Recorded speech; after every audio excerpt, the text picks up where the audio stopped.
এটি একটি জান্নাতের বাগান। আমরা যারা এখনো এদিক সেদিক ঘোরাফেরা করছি, আমরা অতি তাড়াতাড়ি জান্নাতের বাগানে আমাদের আসন গ্রহণ করি। প্রিয় যুবক ভাইয়েরা, বৃদ্ধ বাবাজিরা, এই জান্নাতের বাগানের আয়োজন আগামীকাল এই সময় আর থাকবে না। কি বলেন, থাকবে?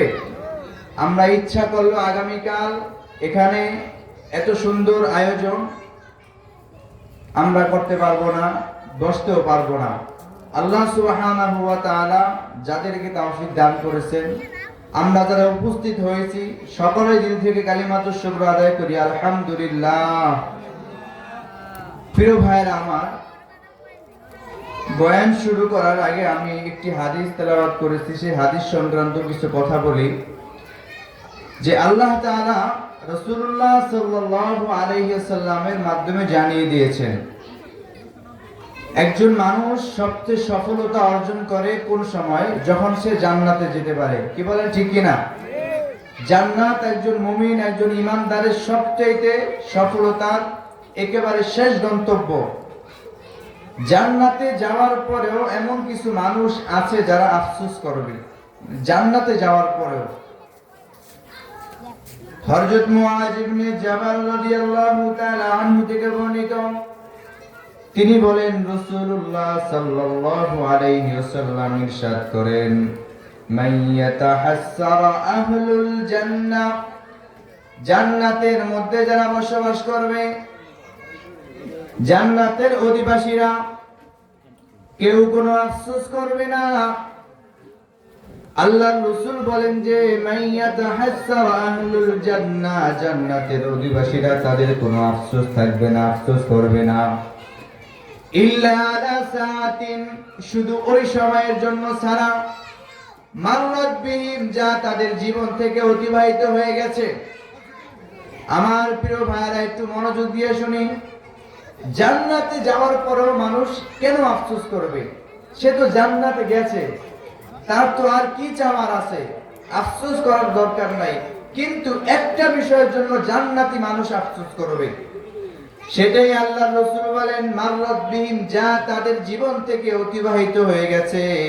লাম ইয়াযকুরুল্লাহা ফিহা, ওই সময়ের জন্য, দুনিয়ার জিন্দেগিতে যেই সময় আল্লাহর স্মরণ থেকে তারা গাফেল ছিল, শুধু ওই সময়টুকুর জন্য জান্নাতি মানুষরা আফসোস করবে।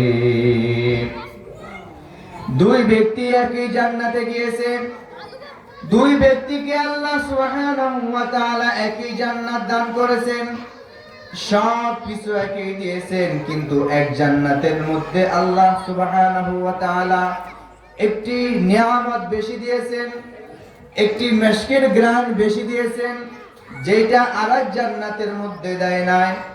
বুঝতে পারছেন?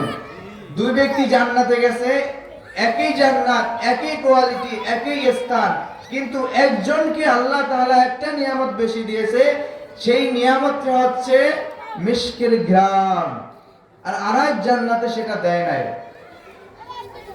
যেই জান্নাতে ওই মিশকের ঘ্রাণ দেওয়া হয় নাই, ফেরেশতাদেরকে সম্বোধন করে, ওই ব্যক্তি একই জান্নাত, আমার একই জান্নাত, তার জান্নাতের মধ্যে এত সুন্দর ঘ্রাণ যেটা আমার জান্নাতের মধ্যে নেই।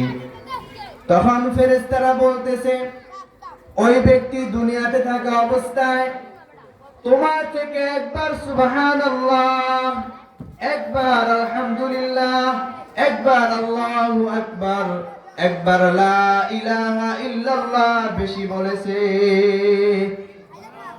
জোরে বলেন সুবহানাল্লাহ। একবার সুবহানাল্লাহ, একবার আল্লাহকে স্মরণ বেশি করার কারণে আল্লাহ রাব্বুল আলামিন রাজি খুশি হইয়া ওই ব্যক্তির জান্নাতের মধ্যে একটা নিয়ামত বেশি দিয়েছেন। জোরে বলেন সুবহানাল্লাহ। আমার প্রিয় ভাইরা, এই কথা ওই জান্নাতি ব্যক্তি শোনার পর আফসোস করতে থাকবে আর বলতে থাকবে, হায় আফসোস, আমার জীবনে আমি কত সময় অতিবাহিত করেছি দোকানে বসে বসে, আমার জীবনে আমি কত সময় নষ্ট করেছি হেলায় খেলায়। ওই সময় যদি আমি আমার রবকে একবার স্মরণ করতাম, আজকে আমার মাকাম আরো উঁচু মানের থাকতো। ওই সময় জান্নাতি ব্যক্তিরা আফসোস করে বলবে, তাদের হাত কামড়াবে, শরীরের চামড়া ছিলে ফেলবে আর আফসোস করতে থাকবে, আয় আল্লাহ, কত সময় আমি অবহেলা করেছি, নষ্ট করেছি বন্ধু বান্ধবের সাথে। ওই সময়টুকু আমি লক্ষ লক্ষ বার আল্লাহকে স্মরণ করতে পারতাম, আল্লাহর জিকির করতে পারতাম, আমার সময়টুকু আমি দিনের পথে কাজে লাগাতে পারতাম। জান্নাতি ব্যক্তি এই কথা বলে আফসোস করতে থাকবে। আচ্ছা বলেন, এই যে জান্নাতে যাওয়ার পর আফসোস করবে, এই আফসোস করে কি আবার দুনিয়াতে আসার সুযোগ আছে? দুনিয়াতে আর কোনো সুযোগ নাই। আমার যুবক ভাইরা, বৃদ্ধ বাবাজিরা, পর্দা নিশি আমার মা বোনেরা, আমাদের জীবন থেকে যে সময় একবার চলে যায়, ওই সময় আর কোনোদিন ফিরে আসে না, আর আসবেও না। একটা সময় আপনি আমি টাকা পয়সা, কোটি কোটি টাকার মালিক হব, ঘর করতে পারবো, বাড়ি করতে পারবো, বিল্ডিং করতে পারবো, কিন্তু আপনার আমার জীবন থেকে যে সময়টুকু চলে গিয়েছে, যে যৌবনের সময়টুকু চলে গিয়েছে, ওই সময় আর কোনোদিন ফেরত পাবো না।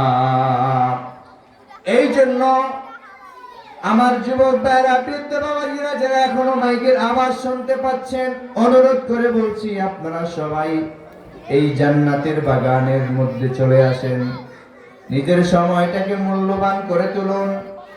আল্লাহ রাব্বুল আলামিন আপনাকে আমাকে দুনিয়ার মধ্যে পাঠিয়েছেন ভালো আমল করার জন্য, ভালো ইবাদত করার জন্য। আল্লাহ রাব্বুল আলামিন সূরা মুলুকের মধ্যে বলেন, আল্লাযী খালাকাল মাউতা ওয়াল হায়াতা লিয়াবলুয়াকুম আইয়ুকুম আহসানু আমালা। আমি আল্লাহ তোমাদেরকে জীবন দিয়েছি, তোমাদেরকে আবার মৃত্যু দান করব, শুধু একটা কারণে, আইয়ুকুম আহসানু আমালা, তোমাদের মধ্যে কে ভালো আমল করে এবং কে খারাপ কাজ করে সেটা দেখার জন্য। এই জন্য প্রিয় ভাইয়ের আমার, জান্নাতের মানুষ যদি আফসোস করে, আর যারা জাহান্নামে যাবে তাদের আফসোসের কোনো শেষ নাই, সীমা নাই। কিন্তু যত আফসোস করি, যত কান্নাকাটি করি, যত কিছু করি, কিন্তু দুনিয়ার মধ্যে আর আসার সুযোগ হবে না, এটা কোনোদিন সম্ভব না। এই জন্য আমার যুবক ভাইরা, বৃদ্ধ বাবাজিরা, আল্লাহর রাসূল বলেছেন, ওই বৃদ্ধা, ওই যুবক সবচেয়ে দামি, যে তার যৌবনকালটাকে আল্লাহর ইবাদতের মধ্যে কাটায়। জোরে বলেন সুবহানাল্লাহ। হাদিসের মধ্যে রাসূলুল্লাহ সাল্লাল্লাহু আলাইহি ওয়াসাল্লাম বলেছেন, এমন কিছু মুরব্বি আছে, বৃদ্ধ লোক আছে, যারা হায়াত বেশি পেয়েছে কিন্তু নাফরমানি বেশিও করে, তারা হচ্ছে নিকৃষ্ট বৃদ্ধা। আর এমন কিছু বৃদ্ধ আছে, তারা হায়াতও বেশি পেয়েছে, নেক আমলও বেশি করে। জোরে বলেন সুবহানাল্লাহ। আল্লাহ রাসূল বলেন যে ওই সমস্ত মুরব্বীরা হচ্ছে সবচেয়ে দামি এবং সম্মানিত। জোরে বলেন সুবহানাল্লাহ। প্রিয় ভাইরা আমার, আমি আপনাদের সামনে সূরা লোকমান থেকে একটি আয়াত তেলাওয়াত করেছি। আল্লাহ তাআলা কোরআনুল কারীমের মধ্যে 114 সূরা নাযিল করেছেন। 114টি সূরার মধ্যে 8টি সূরা মানুষের নামে, 8টি সূরা মানুষের নামে, তার মধ্যে 6টি সূরা নবীদের নামে, আর 2টি সূরা আল্লাহর প্রিয় বান্দা বান্দির নামে। তার মধ্যে হচ্ছে একটা সূরা লোকমান, তিনি হচ্ছেন আল্লাহর একজন খাস বান্দা। আরেকটা সূরা হচ্ছে সূরা মারিয়াম, যিনি নবীও না, আল্লাহর একজন খাস বান্দি। তো আমি এই সূরা লোকমান থেকে একটি আয়াত তেলাওয়াত করেছি। প্রিয় ভাইরা আমার, একটু মনোযোগ দিয়ে শুনেন। আমাদের জীবন থেকে যদি আজকের মাহফিল থেকে আমাদের জীবনের সামান্য কথা যদি আমরা নিতে পারি, আজকের এই তাফসীর মাহফিল সফলতা অর্জন করবে, সাকসেস হবে। প্রিয় ভাইরা আমার, লোকমান তিনি নবী ছিলেন না, তিনি একজন আল্লাহর খাস লোক ছিলেন। তার চেহারা ছিল একেবারে কালো, কুৎসিত, দেখতে সুন্দর ছিল না। কিন্তু আল্লাহ তাআলা বলেন যে ওয়ালাকাদ আতাইনা লুকমানাল হিকমা হিকমাতা আনিশকুর লিল্লাহ। আমি আল্লাহ তাআলা লুকমানকে অনেক জ্ঞান এবং প্রজ্ঞা দান করেছি। জোরে বলেন সুবহানাল্লাহ। তার চেহারা সুন্দর ছিল না, দেখতে ভালো লাগতো না, কিন্তু আল্লাহ তাআলা তাকে এত বেশি জ্ঞানী এবং হিকমা দান করেছেন। তার পেশা ছিল তাফসীর, যারা মুফাসসির তারা বলেন, কেউ বলেন তিনি দর্জি ছিলেন, কেউ বলেন তিনি কাঠ কেটে উপার্জন করতেন। অধিকাংশ তাফসীর কারকরা বলেন যে তিনি অর্থাৎ মেষ পালক ছিলেন।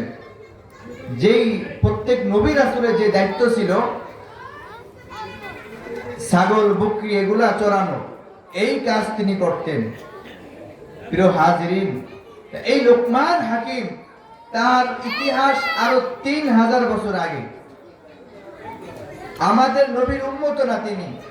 3000 বছর এর চেয়ে আগের কাহিনী আল্লাহ কোরআনে উল্লেখ করেছেন। এই লোকমান আলাইহিস সালাম তিনি তার সন্তানকে ডাক দিয়ে আদরের সহিত, ভালোবাসার সহিত বলে, হে আমার প্রিয় ছেলে, এখানে তুমি আসো, আমি তোমাকে কিছু নসিহত করি। আল্লাহ তাআলার কাছে ওই নসিহতগুলো, উপদেশগুলো এত বেশি ভালো লাগছে, আল্লাহ তাআলা এই নসিহতগুলো কোরআনুল কারীমের মধ্যে উল্লেখ করেছেন। জোরে বলেন সুবহানাল্লাহ। চিন্তা করছেন, সাধারণ একজন মানুষ, তার কথা, তার উপদেশ, সে তার সন্তানকে উপদেশ দিচ্ছিল যে আমার সন্তান তুমি এই এই কাজগুলো করবা আর এই কাজগুলো তুমি করবা না। তা আল্লাহ তাআলার কাছে এত ভালো লাগছে, আল্লাহ তাআলা কোরআনুল কারীমের মধ্যে তার নামে একটি সূরা নাজিল করেছেন এবং সে কি কি উপদেশ দিয়েছেন সেই উপদেশগুলো আল্লাহ তাআলা কোরআনুল কারীমের মধ্যে লিপিবদ্ধ করেছেন। জোরে বলেন সুবহানাল্লাহ। কিয়ামত পর্যন্ত কোন পিতা যদি চায় আমার সন্তানকে কি নসিহত করব, এই লোকমান হাকিমের 10টা নসিহত যদি কোন পিতা, কোন মা বাবা তার সন্তানকে এই 10টা নসিহত করতে পারে আর ওই সন্তান যদি আমল করতে পারে, ওই সন্তান একজন জান্নাতি সন্তান হয়ে যাবে। জোরে বলেন সুবহানাল্লাহ। আমরা শুনতে রাজি আছিনি? কি কি নসিহত শুনতে রাজি আছিনি? আল্লাহ তাআলা আমাদেরকে শোনা এবং আমাকে বলার তৌফিক দান করে, সকলে বলি আমিন।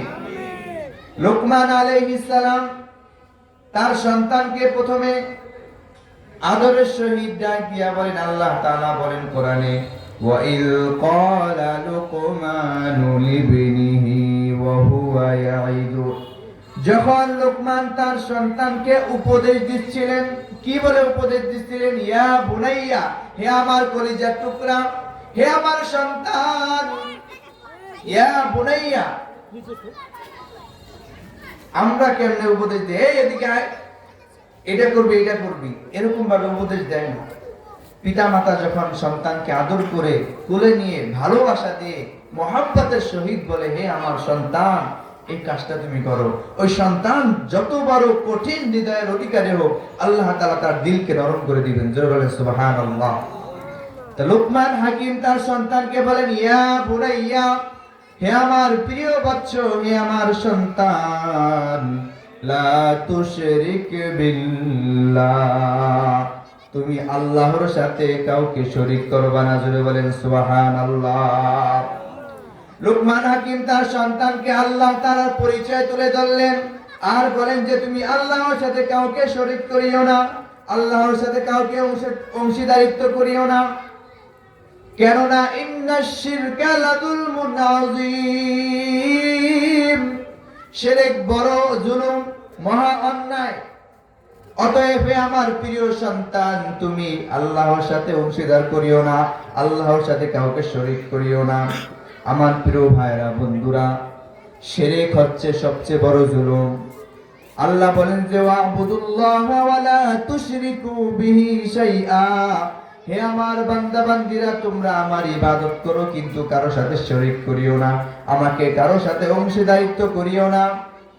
যদি আমাকে অংশীদারিত্ব করো দুনিয়ার কোন বস্তুর সাথে, দুনিয়ার কোন মাখলুকের সাথে, দুনিয়ার কোন পীরের সাথে, দুনিয়ার কোন যেই কোনো কিছুর সাথে যদি আমাকে তুমি শরীক করো, অংশীদারিত্ব করো, ভালো করে শুনে রাখো, আল্লাহ তাআলা সূরা নিসার 48 নম্বর আয়াতে কারিমার মধ্যে বলেন যে ইন্নাল্লাহা লা ইয়াগফিরু আন ইউশরাকা বিহি ওয়া ইয়াগফিরু মা দুনা যালিকা লিমান ইয়াশা ওয়া মান ইউশরিক বিল্লাহি ফাকাদ ইফতারা ইসমান আযীমা। মহান রব্বে কারীম বলেন যে হে আমার বান্দা বান্দিরা, তুমি গুনাহ করতে করতে তোমার গুনার পরিমাণ যদি পাহাড় সম পরিমাণ হয়, তোমার গুনাহ করতে করতে যদি আসমান জমিনের ফাঁকা জায়গা গুনাহ দিয়া ভরপুর হয়ে যায়, আর এই গুনাহের মধ্যে যদি শিরক না থাকে, আল্লাহর কাছে যদি খাঁটি তওবা করো, আমি আল্লাহ তোমার সমস্ত গুনাহ মাফ করে দিব। কিন্তু তোমার জীবনে যদি একটা শিরক থাকে, আল্লাহর সাথে অংশীদারিত্ব করেছো, আল্লাহকে বাদ দিয়া মাজারে সিজদা করেছো, আল্লাহকে বাদ দিয়া অন্য কাউকে উপাসনা করেছো, অন্য কারোর পূজা করেছো, আল্লাহ বলে যে বান্দা তোমার যত আমল করো, তুমি যত কিছু করো, আমি আল্লাহ তাআলা তোমার গুনাহ মাফ করব না। যদি বলেন নাউজুবিল্লাহ। শুধু তাই নয়, সূরা মাইদার 72 নম্বর আয়াতে আল্লাহ সুবহানাহু ওয়া তাআলা বলেন যে ইন্নাহু মান ইউশরিক বিল্লাহি ফাকাদ হারামাল্লাহু আলাইহিল জান্নাহ। আল্লাহ রাব্বুল আলামিন বলেন যারা শিরক করে তাদের জন্য জান্নাত হারাম হয়ে যাবে। বুঝতে পারছেন? যারা শিরক করবে তাদের জন্য কি হবে? জান্নাত হারাম হয়ে যাবে। আল্লাহ চিন্তা করছেন? এই জন্য প্রিয় হাজিরিন, আল্লাহর রাসূল বলেন যে তোমাকে যদি হত্যা করা হয়, তোমাকে যদি টুকরা টুকরা করা হয়, তোমাকে যদি আগুনের মধ্যে ফেলা হয়, তারপরেও তুমি আল্লাহর সাথে অংশীদারিত্ব করিও না। সূরা জুমারের 65 নম্বর আয়াতে আল্লাহ তাআলা আমার হাবিবকে, আমার নবীকে উদ্দেশ্য করে বলতেছেন ওয়ালাকাদ উহিয়া ইলাইকা ওয়া ইলাল্লাযীনা মিন ক্বাবলিক। হে নবী, এই যে মনোযোগ দেন এদিকে, আমার রাসূলকে বলেন, বিশ্ব নবীকে আল্লাহ বলেন যে হে নবী, আপনার প্রতি আমি আল্লাহ তাআলা ওহী নাজিল করেছি এই মর্মে, আপনার পূর্বে যারা ছিল তাদের প্রতি ওহী নাজিল করেছি একই মর্মে। কি সেটা? লাইন আশরাকতা, আপনিও যদি শিরক করেন, আপনিও যদি অংশীদারিত্ব করেন আমার সাথে, লায়াহবাতান্না আমালুকা, আপনার জীবনের সমস্ত আমল ধ্বংস হয়ে যাবে, নষ্ট হয়ে যাবে। ওয়ালা তাকুনান্না মিনাল খাসিরিন, এবং আপনার জীবনের অর্থাৎ আপনি ক্ষতিগ্রস্তর অন্তর্ভুক্ত হয়ে যাবেন। জোরে বলেন নাউজুবিল্লাহ। কে বলেছেন? কাকে বলেছেন? কি বলেছেন? শিরক করলে কি হবে? আমল ধ্বংস হয়ে যাবে এবং ক্ষতিগ্রস্তদের অন্তর্ভুক্ত হয়ে যাবে। তা আমার রাসূলকে যদি এত বড় হুঁশিয়ারি দেয়, আপনি আমার অস্তিত্ব কোথায়? আপনার আমার পরিচয় কি? এই জন্য আমার প্রিয় ভাইয়েরা, বন্ধুরা, লোকমান হাকিম তার সন্তানকে প্রথম উপদেশ দিয়েছিলেন কি? সবাই আজকে মুখস্থ করতে হবে। প্রথম উপদেশ কি? মাশাআল্লাহ, যে ইয়া বুনাইয়া লা তুশরিক বিল্লাহ, আল্লাহর সাথে কাউকে কি করো না? শিরক করো না। কেন না? ইন্না শিরকা লাযুলমুন আযীম, নিশ্চয়ই শিরক হচ্ছে মহা অপরাধ, বড় জুলুম। তারপরে লোকমান হাকিম তার সন্তানকে বলেন যে ইয়া বুনাইয়া, হে আমার সন্তান। আবার ডাক দিয়ে ভালোবাসার সুরে বলতেছে ইয়া বুনাইয়া, হে আমার ছেলে, হে আমার সন্তান। ইন্নাহা ইন তাকু মিসকালা হাববাতিন মিন খারদালিন। এই যে মনোযোগ দিয়ে আমরা যে লোকমান হাকিম তার সন্তানকে আবার উপদেশ দিচ্ছেন, হে আমার প্রিয় ছেলে, তুমি যেই কোনো কাজ করো না কেন, আল্লাহ তাআলা কিয়ামতের দিন এগুলা প্রকাশ করবেন। তোমার সব আমল সরিষার দানা পরিমাণও যদি তুমি কোনো কর্ম করে থাকো, আল্লাহ তাআলা এটা প্রকাশ করবেন। অতএব তুমি এমন কোনো কাজ করো না যেই কাজের জন্য তোমার লজ্জিত হতে হবে, অপমানিত হতে হবে। তোমার আল্লাহর সামনে যখন তোমার আমলগুলো পেশ করা হবে, তোমার যেন লজ্জা পেতে না হয়, লাঞ্ছিত অপমানিত হতে না হয়। আল্লাহ বলেন যে ইন্নাহা ইন তাকু মিসকালা হাববাতিন মিন খারদালিন, যে সরিষার পরিমাণ যদি কোনো কাজ করো সেটাও আল্লাহ প্রকাশ করবেন।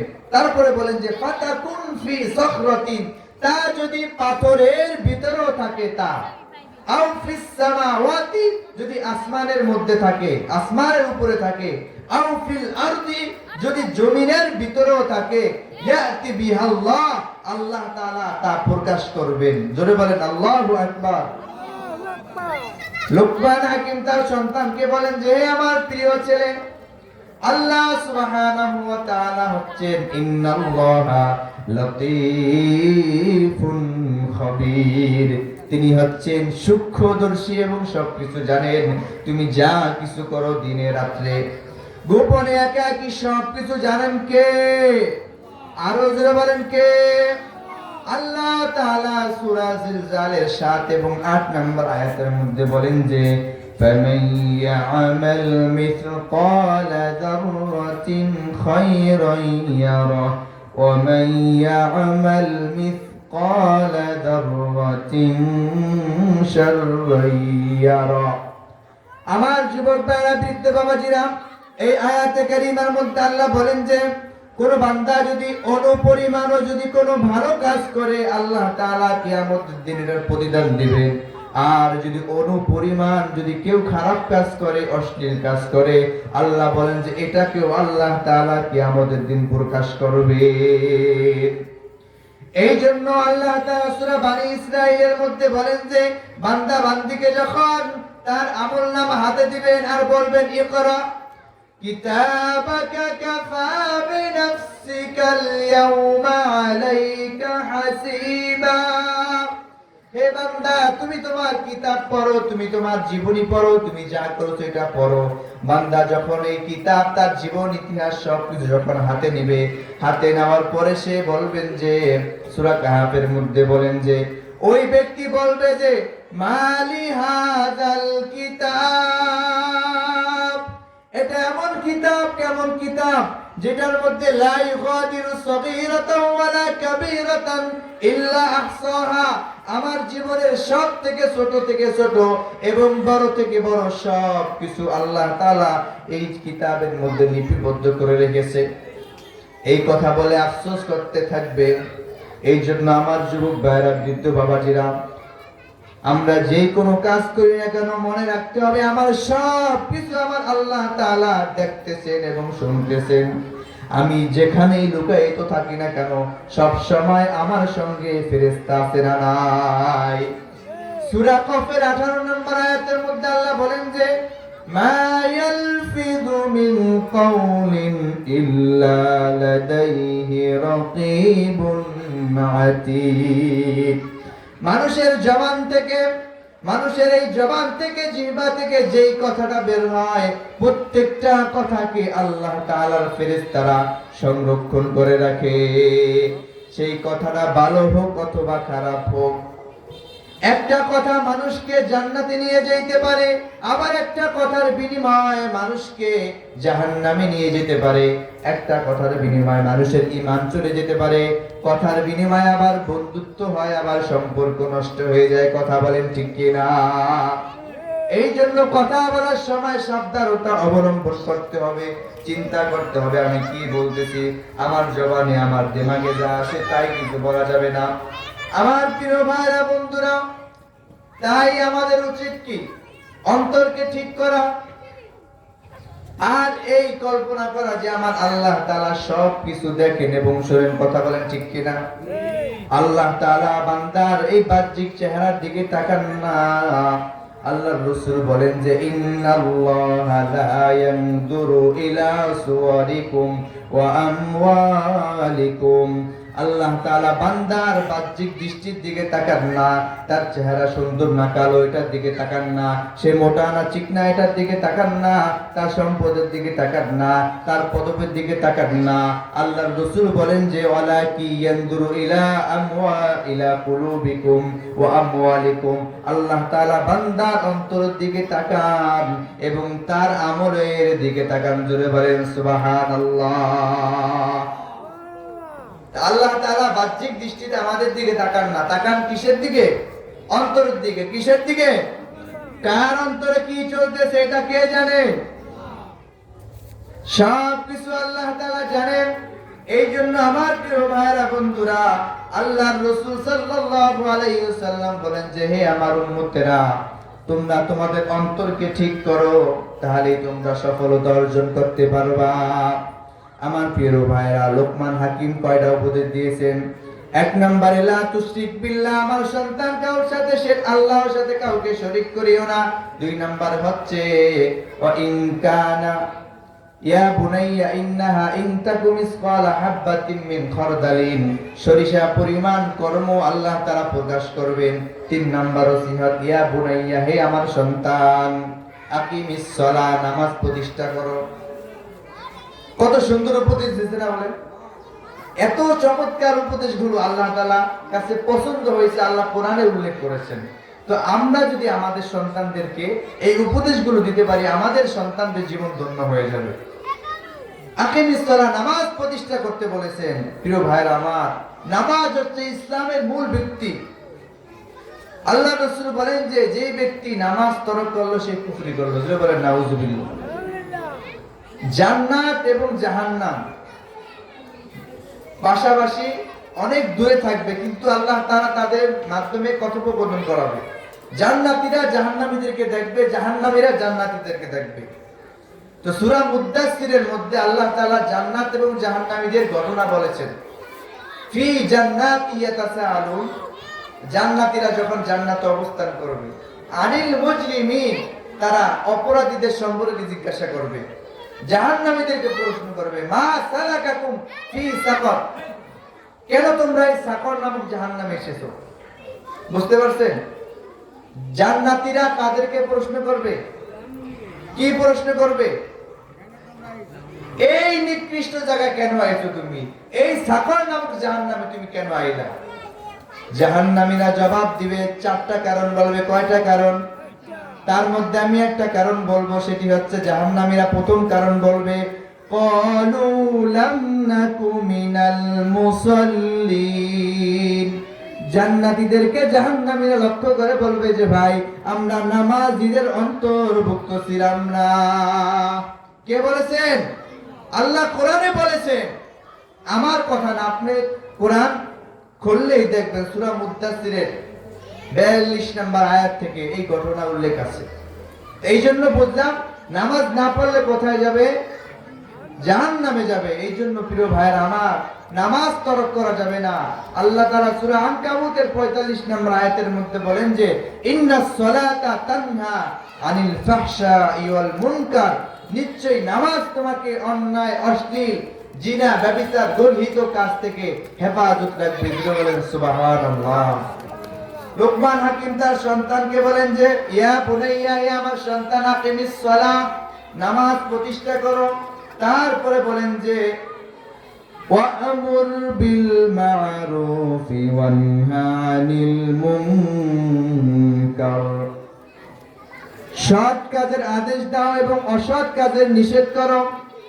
4 নম্বরে সৎ কাজের আদেশ, 5 নম্বরে অসৎ কাজ থেকে বাধা প্রদান করতে বলেছেন। কি সুন্দর উপদেশ না? যে সন্তান, তুমি যেখানেই দেখবা মানুষের সাথে তোমার দেখা হবে, তুমি মানুষকে আল্লাহর পথে ডাকো, দ্বীনের পথে ডাকো। কেননা আল্লাহর রাসূল বলেছেন আদ-দাল্লু আলা খায়রি কাফাইল, অর্থাৎ কোন ব্যক্তি যদি কোন ব্যক্তিকে, কোন মানুষকে ভালো কাজের দিকে ডাকে, ওই ব্যক্তি যে ভালো কাজ করবে তার সমপরিমাণ সওয়াব হবে। জোরে বলেন সুবহানাল্লাহ। বাবাজিরা, আমার কথা বুঝতে পারছেন? আপনি কোন মানুষকে বলছেন ওয়াজে চলে আসেন, সে আসুক বা না আসুক, ওয়াজে আসতে যত সওয়াব হইতো আপনার আমল নামে আল্লাহ সওয়াব দিয়ে দিবে। আপনি কাউকে বলছেন নামাজে আসেন, সে নামাজে আসে নাই, কিন্তু ওই নামাজে আসার কথা বলার কারণে, তাকে দাওয়াত দেওয়ার কারণে আল্লাহ তাআলা আপনার আমলনামায় কবুলিয়ত নামাজের সওয়াব দিয়ে দিবে। আল্লাহ তাআলা সূরা আল ইমরানের 110 নম্বর আয়াতের মধ্যে বলেন, কুনতুম খায়রা উম্মাতিন উখরিজাত লিন-নাসি তা'মুরুনা বিল মা'রুফি ওয়া তানহাউনা 'আনিল মুনকারি ওয়া তু'মিনুনা বিল্লাহ।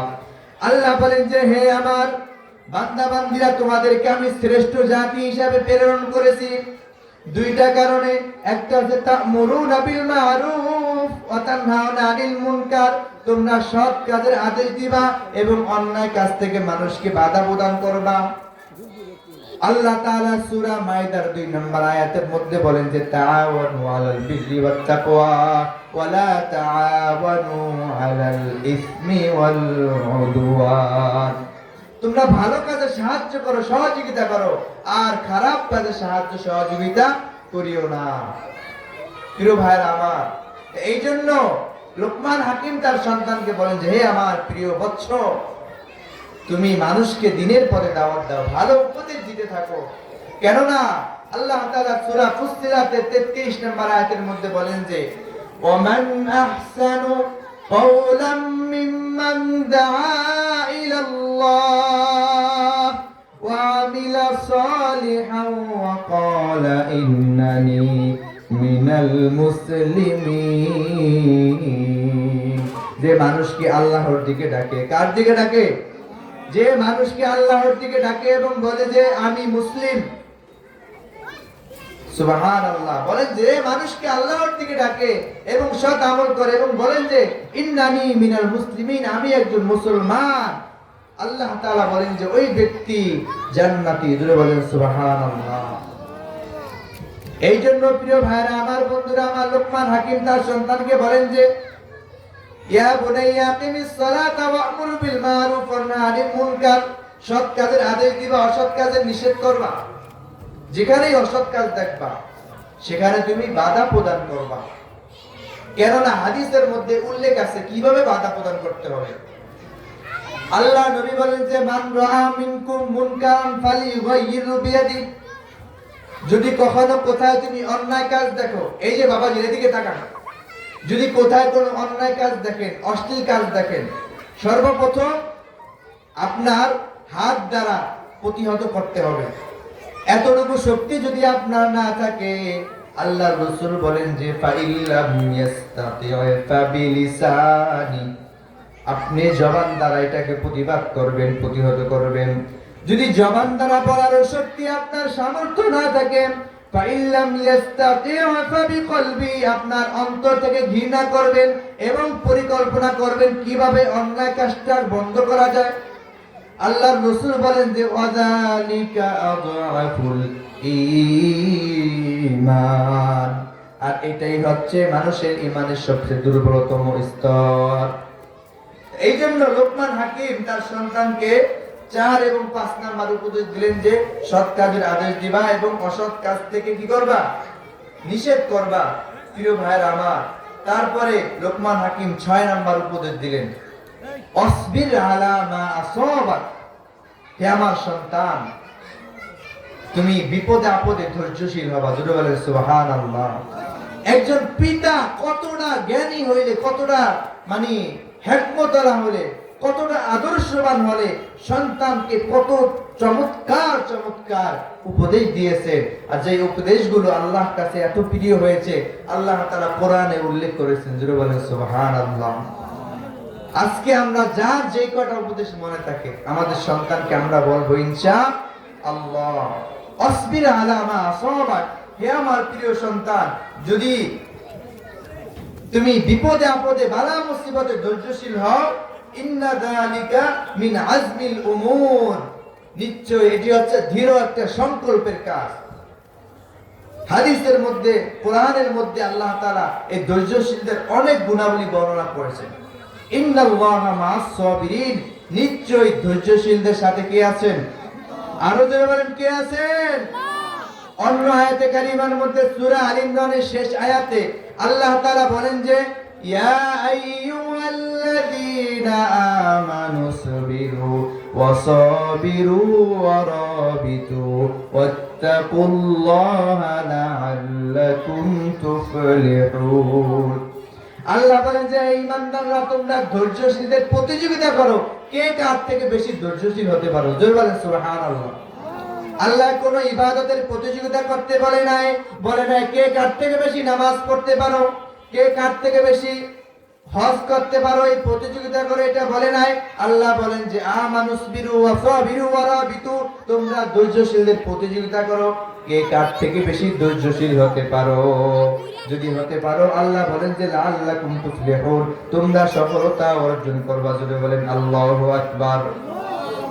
সূরা জুমারের মধ্যে আল্লাহ বলেন যে যারা ধৈর্যশীল, বিপদে আপদে, সুখে দুঃখে, ভালো অবস্থায় খারাপ অবস্থায় ধৈর্যশীলদের পরিচয় দিবেন।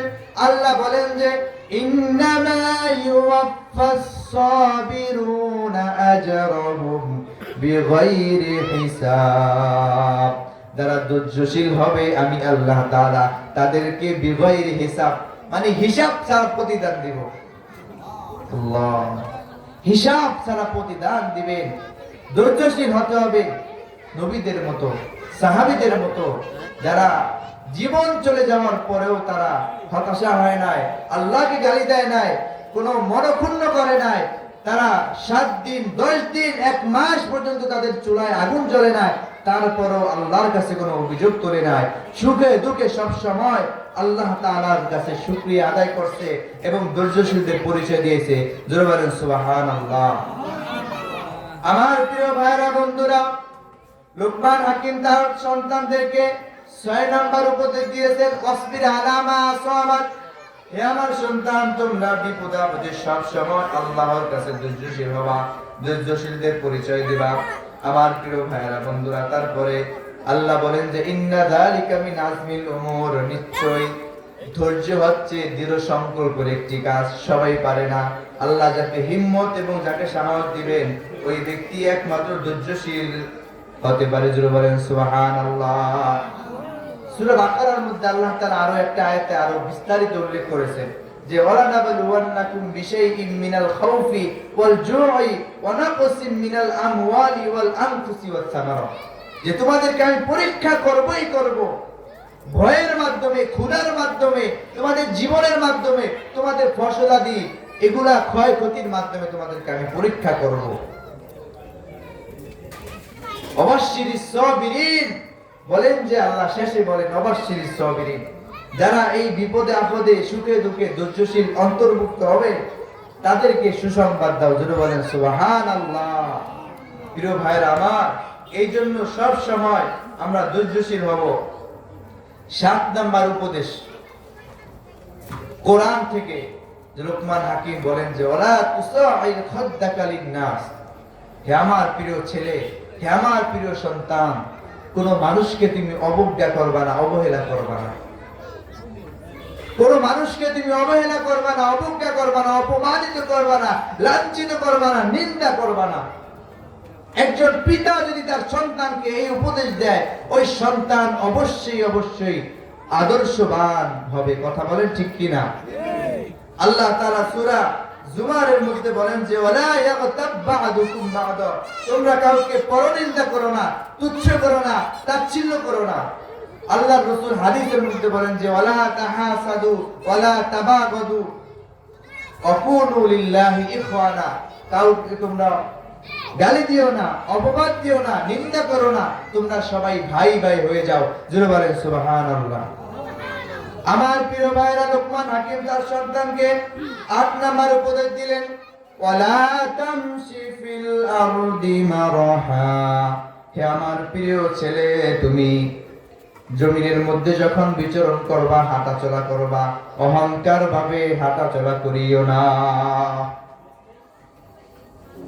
কেননা ইন্নাল্লাহা লা ইউহিব্বু কুল্লা মুখতালিন ফাখুর, অহংকারীকে আল্লাহ ভালোবাসেন না, পছন্দ করেন না। লুকমান হাকিম তার ছেলেকে বলেন যে হে আমার প্রিয় সন্তান, অহংকার করো না।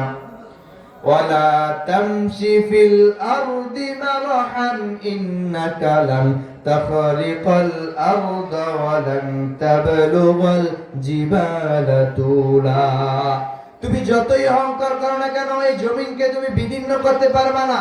কি বলেন, পারবা? তুমি যতই অহংকার করো না কেন তুমি পাহাড়ের সমতলে উঠতে পারবা না, তার সাথে শক্তিতে কুলাইবা না। অতএব তুমি অহংকার করিও না। আল্লাহর রাসূল সাল্লাল্লাহু আলাইহি ওয়াসাল্লাম হাদিস শরীফের মধ্যে বলেন যে লা ইয়াদখুলুল জান্নাতা মিসকালা যাররা লা ইয়াদখুলুল জান্নাতা মান কানা ফি কলবিহি মিসকালু যাররাতুম মিন কিবর, যার অন্তরের মধ্যে অনুপরিমাণ অহংকার থাকবে আল্লাহ তাআলার জান্নাতের ঘেরানো সে পাবে না। আর যারা অহংকার করবে আল্লাহর রাসূল বলেন যে কিয়ামতের দিন তাদেরকে পিঁপড়ার চাইতেও ছোট করে কিয়ামতের ময়দানে উঠাবে। চিন্তা করছেন, যারা দুনিয়ার মধ্যে দাম্ভিকতার সহিত চলে, অহংকার করে, মানুষকে মানুষ মনে করে না, সামান্য ক্ষমতা, টাকা পয়সা, অর্থ সম্পদের তারা মানুষকে মানুষ মনে করে না, আলেমদেরকে আলেম মনে করে না, গরিব মানুষকে অবহেলা করে, অপেক্ষা করে, এই সমস্ত জালেমদেরকে আল্লাহ তাআলা কিয়ামতের ময়দানে তাদের অস্তিত্ব খুঁজে পাওয়া যাবে না। পিপিলিকার চাইতেও ছোট আকারে তাদেরকে উঠানো হবে। প্রিয় ভাইরা আমার, এই জন্য আসুন অহংকার মুক্ত জীবন আমরা করি। আল্লাহ রাসূল বলেন যে মান তাওয়াযা লিল্লাহি রাফাহুল্লাহ, যে যত বিনয়ী হবে, যে যত আল্লাহর কাছে ছোট হবে, আল্লাহ তাআলা তার সম্মান ইজ্জত তত বৃদ্ধি করে দিবে। জোরে বলেন সুবহানাল্লাহ। আমার প্রিয় ভাইরা, তারপরে লোকমান হাকিম তার সন্তানকে 9 নম্বর উপদেশ দিলেন, অকসিদি ফি মাশইক, হে আমার সন্তান, তুমি চলাফেরার মাধ্যমে অহংকার করিও না, মধ্যম পন্থা অবলম্বন করবা। কি করবা? একেবারে তাড়াহুড়াও করবা না, আবার আস্তে আস্তে যাও না, মধ্যম পন্থা অবলম্বন করবা। তারপরে 10 নম্বর উপদেশ হচ্ছে অকদুদু মিন সাউতিক, তোমার কণ্ঠকে তুমি নিচু করো, তোমার কণ্ঠকে তুমি উঁচু করিও না। কেননা ইন্না আনকারুল আসওয়াতি লাসাউতুল হামিদ, সবচেয়ে নিকৃষ্ট শব্দ হচ্ছে গাদার শব্দ। অতএব তুমি তোমার কণ্ঠকে নিচু করো। প্রিয় ভাইরা আমার, এই 10টা উপদেশ কে দিয়েছেন? লোকমান হাকিম দিয়েছেন। কাকে দিয়েছেন? তার সন্তানকে দিয়েছেন। কত বছর আগে দিয়েছেন? প্রায় 3-4 হাজার বছর আগে। আর আল্লাহর কাছে এগুলো ভালো লাগছে, আল্লাহ তাআলা কোরআনে উল্লেখ করেছেন। এই উপদেশগুলো আমি বলি, আপনারা মনে রাখেন। 1 নম্বরে শিরক করা, আমার সন্তান শিরক করবা না। 2 নম্বরে সরিষা পরিমাণ যদি কাজ তুমি দুনিয়াতে করো, আল্লাহ এটাও প্রকাশ করবেন।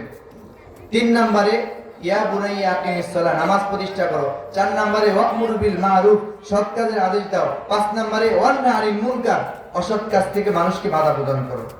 তারপরে 6 নম্বরে ওয়াসবির আলা মা আসাবা, ধৈর্য ধারণ করো বিপদ আপদে। 7 নম্বরে ওয়ালা তামশি ফিল আরদি মারহা, অহংকার করিও না, দাম্ভিকতার সহিত চলিও না। তারপরে 8 নম্বরে বলেন যে তুমি অহংকার মধ্যম পন্থা অবলম্বন করো, মধ্যম পন্থা অবলম্বন করো। তারপরে তোমার কণ্ঠকে নিচু করো, তোমার কণ্ঠের আওয়াজ যেন গাধার মতো না হয়। প্রিয় ভাইরা আমার, এই 10টা উপদেশ লোকমান হাকিম তার সন্তানকে দিয়েছেন। আল্লাহ তাআলা কোরআনে সূরা লোকমানের মধ্যে উল্লেখ করেছেন। প্রিয় ভাইরা আমার, আমি যে আলোচনা করেছি সূরা লোকমান থেকে, আল্লাহ তাআলা আমাকে এবং আমাদের সবাইকে আমাদের বাস্তব জীবনে এগুলো আমল করার তৌফিক দান করুন। সকলে বলি আমিন। প্রিয় ভাইরা আমার, বাবাজিরা যারা আছেন, মুরব্বী, সবার কাছে অনুরোধ, আমরা যদি এই লোকমান হাকিমের মতো আমাদের সন্তানদেরকে এরকম সুন্দরভাবে, সুন্দর ভাষায়, ভালোবাসার সহিত তাদেরকে যদি বোঝাতে পারি, আমাদের সন্তান দিনদার হবে, পরেজগার হবে। এবং এই মাদ্রাসায় আপনারা আপনাদের সন্তানদেরকে দিবেন, ছোট ছোট বাচ্চারা দেখেন জানাজার নামাজ পড়াচ্ছে, কত সুন্দর মাসালা মাসাল শিখছে। এই মাদ্রাসাকে আপনারা সাপোর্ট করবেন, সাহায্য করবেন, দোয়া করবেন। আল্লাহ আমাকে এবং আমাদের সবাইকে এই কথাগুলোর উপর আমল করার তৌফিক দান করেন। ওয়া আখির দাওয়ানা আলহামদুলিল্লাহি রাব্বিল আলামিন। আসসালামু আলাইকুম ওয়া রাহমাতুল্লাহ।